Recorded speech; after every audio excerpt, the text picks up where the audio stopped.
呢一封係我 send 俾佢嘅第627封 email。有時我已經搞唔清楚，到底係我掛住佢先會 send email 俾佢，定係每隔幾日 send email 俾佢已經係一種習慣呢？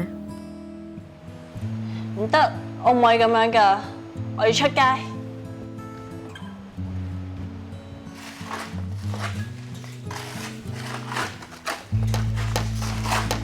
喂，賢姐，係唔夠料啊！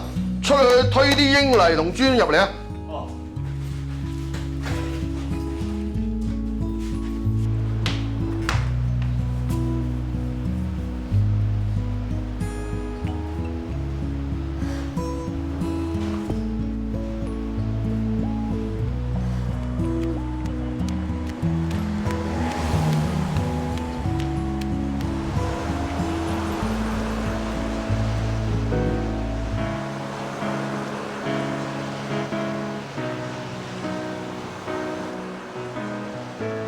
喂，你喺邊度啊？咩事啊？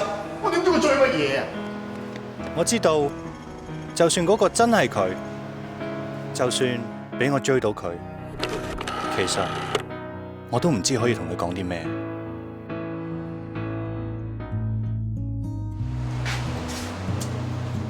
唉，即係咁。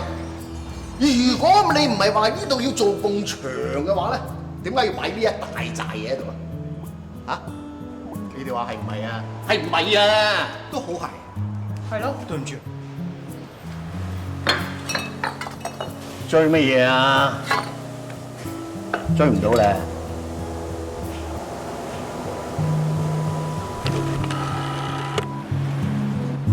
哇！你又勁啦，差兩分就拔尖啦。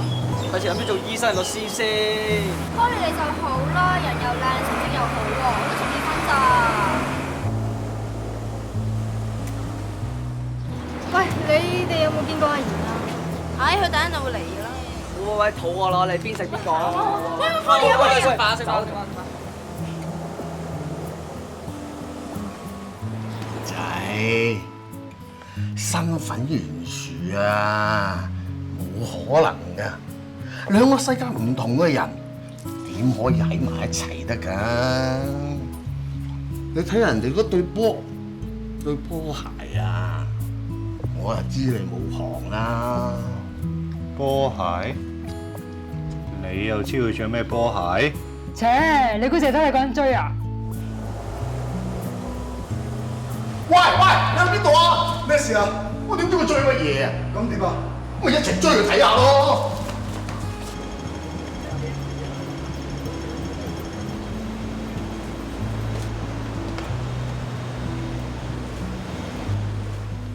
嗱，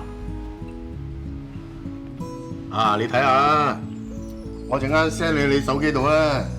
睇住呢張相，我唔敢肯定係咪佢。就算係又點啊？我唔係唔想揾佢，我只係